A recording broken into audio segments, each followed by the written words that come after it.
Welcome back to Dead Rising 2. We've got plenty to do before we go to Case 1-4, so let's go do some side missions. What do you say? Alright, I'm up for some side missions. You got a lot of Zombrex, dude. I am over-prepared. I am ready for anything. If Katie gets bitten twice, I've got enough for her. What if you give her 2 Zombrex right now? Does that mean she's good for tomorrow, too? I don't think so. I think the game actually mentions overdosing, and I think that causes like a reverse effect where she like zombifies faster. It's weird and doesn't make a lot of sense, but yeah, it's like if you do it before the time limit, it like doesn't work or something like that. And I think if you OD on Zombrex, it just like it kills you faster or something like that. It's weird. Okay. But the first thing we are going to do, besides chug coffee creamers and coffee because it's free, here comes the groom. Here's a funnel mission. And when I first played the Dead Rising games, played Dead Rising 1 tons of times. Loved the game. Dead Rising 2 comes along, and I'm like, okay, let's see what you can do. I was really excited for this one. I was like, all right, Dead Rising 2, it's got tons more stuff. We're in a city that's like Vegas. Awesome. So what kind of psychopaths could we have? Well, Capcom is really good at surprising people. Basically, a lot of these psychopaths in Dead Rising 1, 2, and 3, because Dead Rising 4 doesn't really have psychopaths to speak of. What? Yeah, it's that's a whole thing we'll get into a lot later. But just say that Dead Rising 1, 2, and 3 is like the pinnacle of Capcom just like throwing things at a dartboard and whatever happens, it happens. I love it when they get to that point in their like creative process because they can do whatever they want with these games. I always find that that the best games, the ones that last, are the ones that are unpredictable, the ones that you can't always get a grasp on, and that just surprises you with a whole new aspect. Yes. Like this right here. This is a little golf mini game that we can do, paying $2,000. You just got to get that little meter up there, up to where the arrows are, and almost always you'll hit a hole in one. So whoop, and Whoa! Hey! Hey! All right. Let's see if I can get the next one. Whoa! Whoa! Little too much there, Chuck. Fiaoway.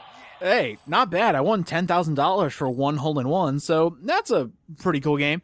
From the looks of it, you have different holes to choose from, so you pay $2,000 for the first one, the next one's $4,000, and then it just keeps going up with a little bit of a harder challenge, and you get more money as a result, so that's kind of cool. Ooh. It just makes me want to play Neo Turf Masters. There we go. Can you take off that fucking mask already? Eventually. We will eventually take off the mask. But, I do want to see his face a little bit. We'll get there. And this is kind of stupid on my part, because as I was recording, I couldn't remember how to get rid of the mask. Like, I know how to do it back in the save room, but as far as what you need to do to get the mask off, you need to put on something on your face. So, like glasses or something like that. And I didn't even think about it while going here. So that's entirely my bad. Eventually, we will see Chuck's very chiseled and angry face, eventually. So this is a more low-key version of the mask? Kind of like that. Like, people don't notice the mask first. They just notice the fact that he's dressed and ready for a touchdown. It's like Chuck goes, "Smoking! Somebody stop me!" You know, I kind of like that. I like the fact that Chuck has basically turned into a caveman, or at least our version of it has, where he basically just says, like, simple one-word sentences. It's like, faster! Good, Chuck, you're learning. Now make fire. Football! Clothes! Put! Yes, good job, Chuck. Okay, now go ahead and grab a microwave. Fire! No, microwave. And this is Blanca from Street Fighter, which was released in 1992 for arcade machines. Oh my Knows God, all about he's learned! Capcom stuff, of course. Oh yeah, there's tons of Capcom stuff. So what happens if we use a Blanca mask, put it together with a battery? And then he gets a Sub-Zero mask. He goes... Now, I actually think this one is really cool. And just for something that's just off the beaten path a little bit, you just come down this alleyway and all of a sudden you have access to Roaring Thunder! Yeah, you're turning Blanca into his electrified self. So let's go ahead and put this on a zombie. There we go. It's a chain reaction weapon where any zombies that get close to it get shocked, and then as soon as the zombie falls, it shocks them some more. So very, very good for huge crowds. Let's see if we can get a more crowded area. Here we go. And 150 prestige points for every single one. That's amazing. You know, the Brazilian mafia do something like that. Whenever they want to extort out of family mafias. I don't know. I don't know. Oh, we're here at the... Because there's always a place to get married in Vegas. So it looks like something's going on in there. Let's go ahead and check it out. Oh, God, this one. just when you pulled up, was I... Oh, God. Yes! This is what I meant by, when Capcom's unpredictable, when they throw that dart at the dartboard, whatever it sticks on, perfect.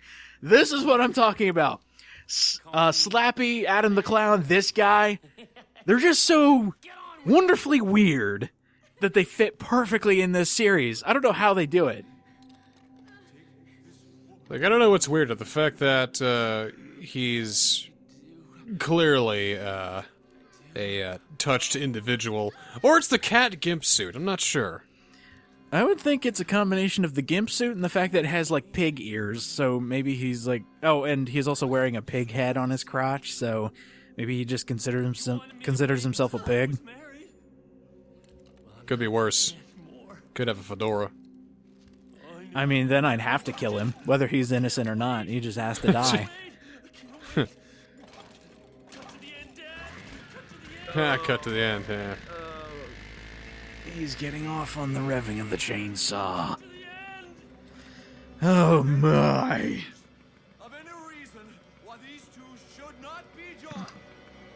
Football. Because he's not a true Patriots fan.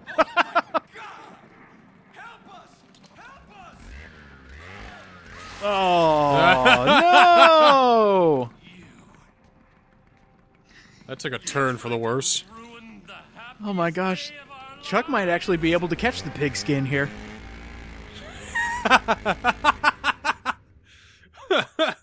Oh, they're such a happy couple. He's a pig and you're a football and pigskin. Ha. Exactly. Catch the pigskin, Chuck. So, Randy. This guy is abnormally fast, which I've noticed with a bunch of Capcom villains. The bigger they are, the faster they are. He's gonna rush you almost immediately, and when he hits you with a chainsaw, he does like this pelvic thrust with a chainsaw or whatever. That actually hurts you if you're too close. So, what I would actually do is actually employ hit-and-run tactics. Now, I don't have the footage, unfortunately, but right here it looks like this fight's going really well. He's losing a lot of health, and he's getting hurt and everything. But, do not take this fight lightly, because Randy can kick your ass.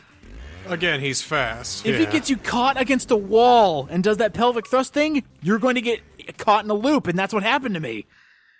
But, give yourself some space, and then he goes.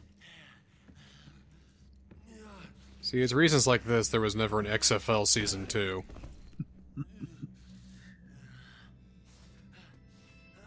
Aww, the wonderful bride. Okay, wait for the face. This is brilliant. I love that. That's a little bit of animation goes a long way, and I really like that face.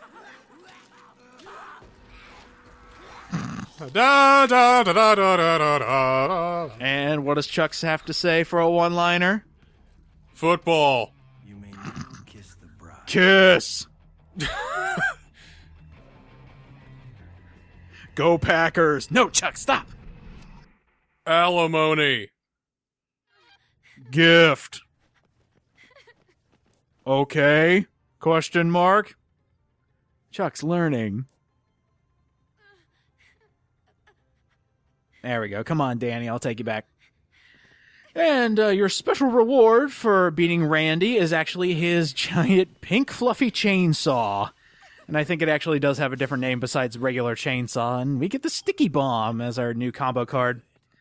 Use that chainsaw to threaten her to come back with us. just start revving it. Vroom, vroom. Come on. Coming with me. Oh, I just killed Randy's bride. Damn it. Love is dead. Till death do you part. Exactly. So the only difference between this chainsaw and the other chainsaws is you get prestige points for killing zombies. And I also noticed it's a little quicker. Like, you can move quicker when you're slashing things. Because the regular chainsaws, Chuck, like, takes his sweet time to swings. But maybe that's just me. The figures are going through the wall. Oh, dear. Well, sorry, Danny. Just had to rev my chainsaw again. Hey, you want to be Katie's new mom? I've got like 20 sister wives already. Exactly. I mean, if the other 20 don't work out, I can always call you up for a 21st second opinion. What do you think? Make sure that you're on a diet, because I wouldn't want to have to trim the fat. Oh, that's another thing that happens with this chainsaw is if you do a 3-button attack, Chuck also does the pelvic thrust. Oh, great. Because of course. I'm sure Katie would love to see that. Check out my new toy, Katie. Vroom, vroom. Oh! You get a tiger, I get this. At least let me have this. I already gave you the coolest gifts ever. I'm just trying to be a good father. Keep close. Oh, boy. Par for the course. That's actually one that we can do on the way while we're taking Danny back, so might as well go ahead and do it. Oh, I must also mention, in Dead Rising fashion, at least for 1 and 2, do you remember in the first game how some survivors had special requests when they were in the safe room? Yes. Just kind of like they would call you up and say, "Hey, can you bring me something?" And then you bring it to them, and you get basically free prestige points just for getting something. Mm-hmm. Same thing happens here, but the other thing they brought back besides simple requests are possible mutinies. Oh, mutinies. Gotta love those. So that's going to be coming up here soon. But let's go ahead and save this lady here, Liz.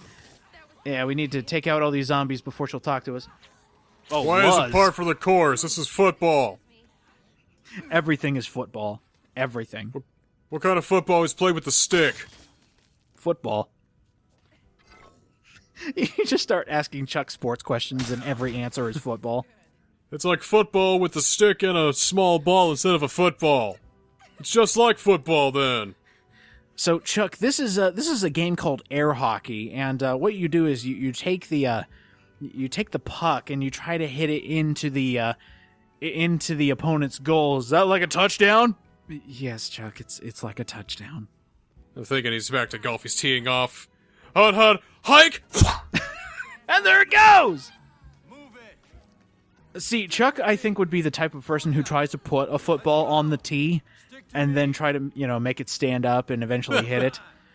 Wouldn't go very well, but it'd still be really funny to see.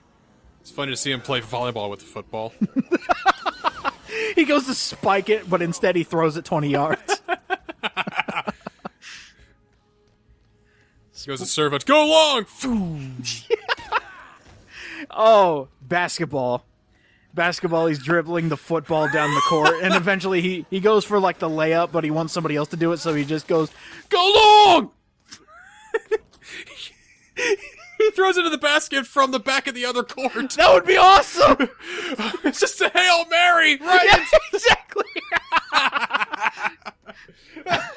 God, that'd be awesome. And then he loses some yards because all of a sudden he got an entire court shot.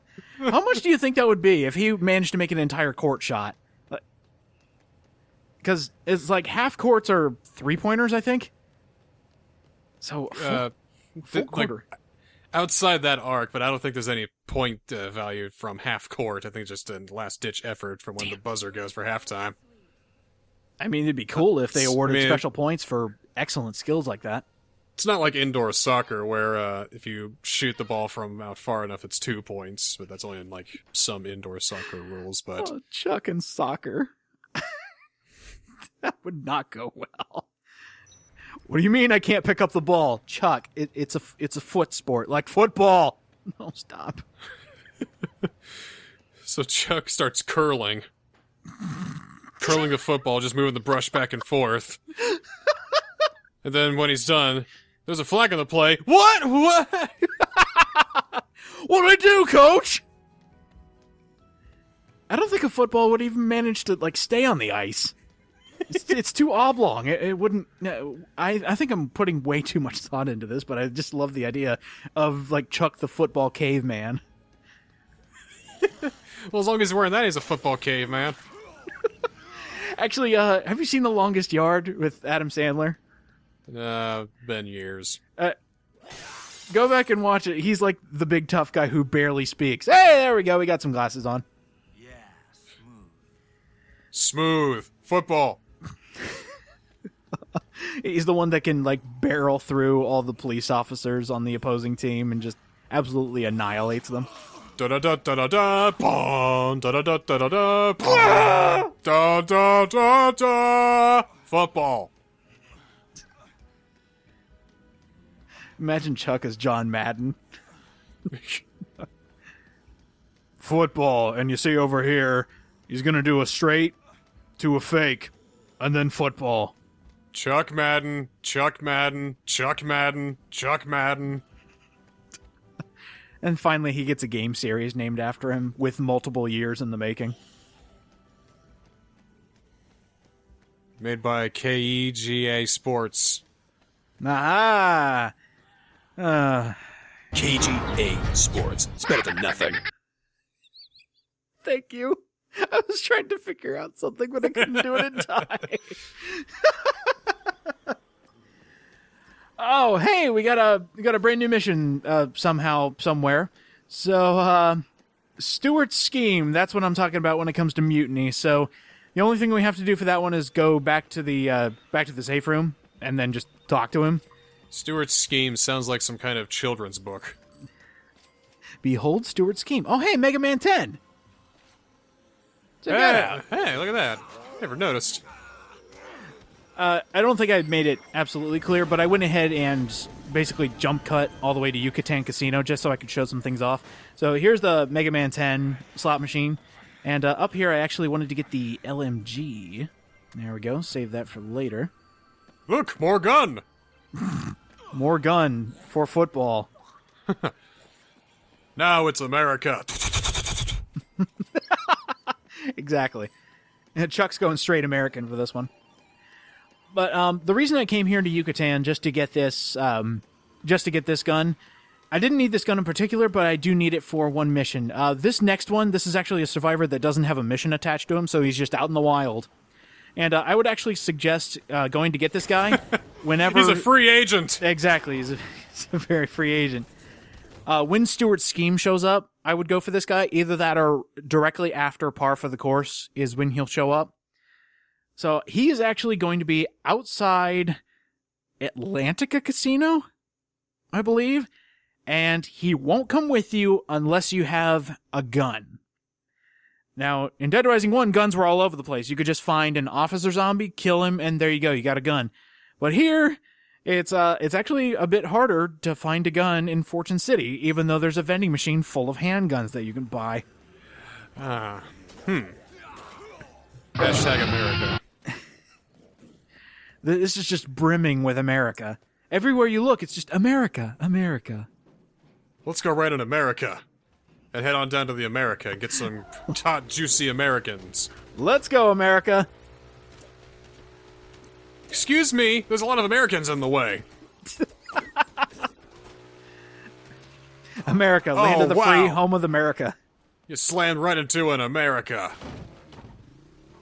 Now, just imagine if we combined the two and made it American football.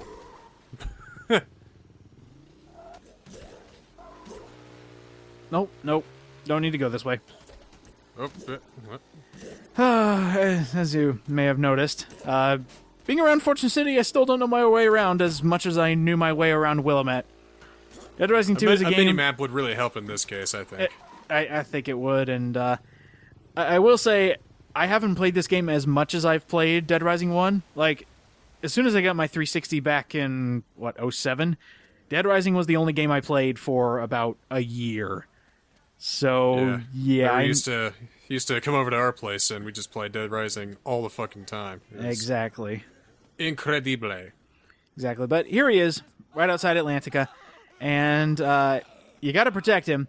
And I've done a little bit of reading on how to find this guy. First of all, I had to figure out where this guy was, but one guide I did read actually suggests that you come out of Atlantica to find this guy. That way, there isn't a horde directly around him. And actually, I would suggest this because right now he's getting killed. Well, if there's a guide you want to look up, I've got it right here for you. Oh dear, there we go.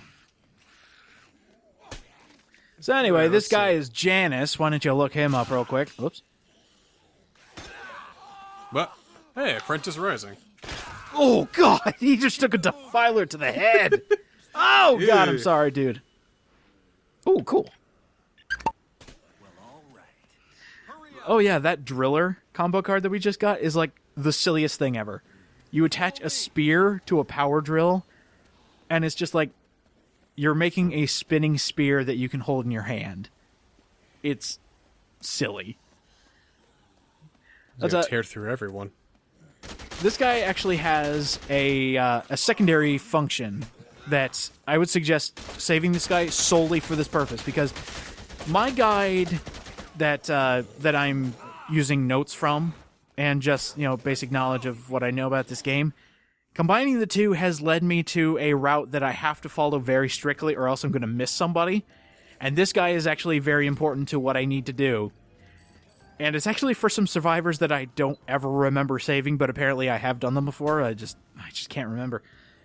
But this guy, you actually have to save to get a sizable chunk of change for a later mission. Because he actually has cashed out all of his casino winnings, and he says, "Hey, if you take me back to the safe house, I'll give you like a quarter of it." And it's like, "Oh, okay, sweet, free money." And he gives you a quarter. God damn it!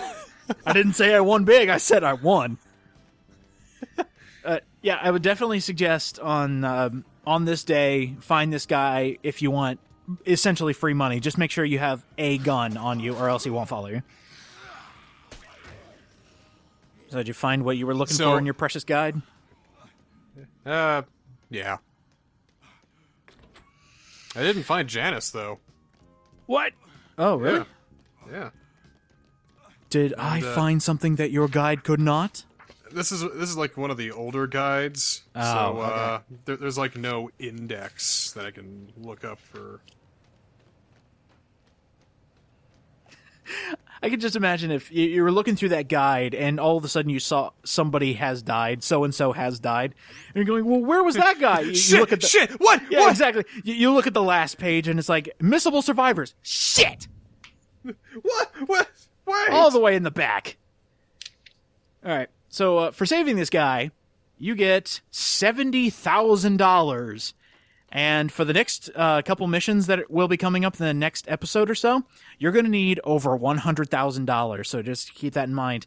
And something also kind of funny, whenever you see a survivor that has to deal with giving you money, you actually get a lot less for killing the survivor and just stealing their money. I think with that guy, if he gives you $70,000 for saving him, but if you kill him and just steal his cash, you only get $8,000 out of it somehow. It doesn't make any sense, but it's just easier just to save the survivor. All right, let me give you my other 62,000. Hang on.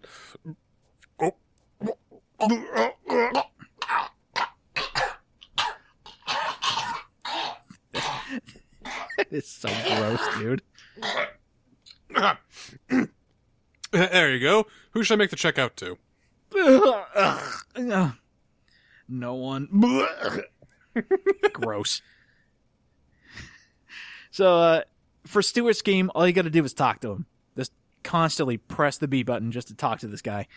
And it even works to press the Y button just to skip all his dialogue, and you still complete the mission. Speedrun. So, yeah, exactly. Speedrunning tactics. So it's just like talk and talk and talk and talk, and eventually you turn his mutiny around on him and find out that he's a terrible human being. And then you just talk and talk and talk, and all of a sudden you're done, and you get free prestige points, 10,000 just for talking to a guy. Well, that just means that communication can solve even the most complex of problems. I guess. That easy. Uh-oh. What? He's shooting up the place! Steuart's killing everyone! No, God, no, I was just there! Katie, unleash Snowflake! Get him killed! Yeah. Yeah, wouldn't Snowflake just eat anyone who's trying to cause a mutiny? It's like, let me You explain know? something. I have a tiger. If you don't like how things are going, you can take it up with her. Exactly. Like, there should be no issues because all of a sudden tiger in your face. You don't want to mess with Snowflake. The rest of this... Oh, jeez. By the way, that is actually a really good move. Falling from the sky and holding down X makes you do, like, that leg drop, and it's actually pretty good. And you can also avoid damage while using it, so keep that in mind. But the last of this is actually going to be shopping for Katie, because we love our daughter so much. Slamming down on the ground with your leg, putting all the weight on your leg, somehow reduces damage than just leaping down from... You know what? Chuck's got weak knees, and, being able to put them flat somewhat helps, I guess. Well, But he's a motorbike guy. I'm pretty sure that sitting on that bike seat all that time has probably got to help some things out. Right. Oh! Whoops. Oh, no. Oh, okay. Oh. We're good. We're good. I accidentally broke a bag of marbles. We're going to be getting a lot of gifts for Katie. So, a bag of marbles, a beach ball, a stick pony, and let's see if we can get something else. Toy helicopter, no. She doesn't want that. Is there anything else? No, I think we're good. Oh, I think that there should be like one random thing that Katie wants, like just RNG, and then Katie says just some random thing that she might want. Oh my So, God, that would be annoying. So I mean, like not like all of them, just one of them. So you can okay. get the toys and the horse stick and the marbles, the squirt gun, etc. and all that, and the tiger. But Katie will just say she wants one extra thing. It's just like, Dad, I want a barrel. Oh, I see what you mean. Like the last thing to give her, all of a sudden she wants something in Fortune City. It's like, I want orange juice, or I want Okay. an LMG or something. I thought you were meaning like one of the main items becomes an RNG item, and then I would just flip something. Yeah, no. Okay. So we're gonna go ahead and give her this, and if I still had the LMG, I could actually combine that with this bear to create Freedom Bear. So you could give her you could give her that gift. She doesn't accept Freedom Bear for some reason. Maybe it's because it has a giant gun mounted on it. But no, she will take this mechanical bear.